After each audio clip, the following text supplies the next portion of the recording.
Okay, question 7. We've got two lines, A and B, and we want to compare their lengths. And segment 8 is how many times as long as B. So what do you have to multiply A by to get B, or actually how many times as long?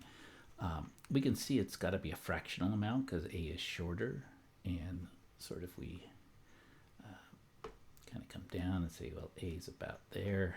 Looks like, as far as we can tell, it's A is about half as much. If we're using B as a measuring device, A is half of B, right?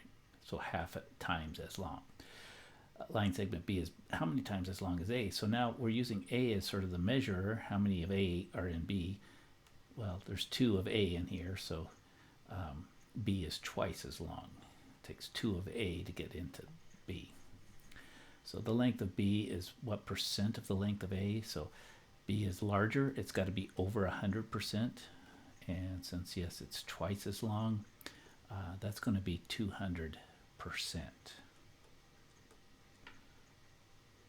Okay, because you're taking your factor, you're taking 2, making it into a percentage. So multiply by 100. Likewise, the length of segment B is what percent longer than A. So it is twice the size, right? Twice the size of A. Let me back up a little bit. So segment B is 200% because it takes 2 of A. So A is like the 100% amount, 2 of those. So the length of segment B is blank percent longer than A. The length of segment A, well, it's going to take 2 of A are in B, right?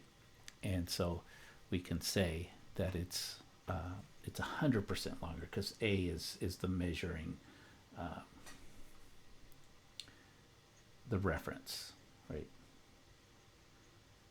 How much longer it is. So it's kind of like, yeah, the length of B is what percent of the length. So we're referring back to A. It's twice as long. And it's how much longer than A. So we're just looking at this extra part here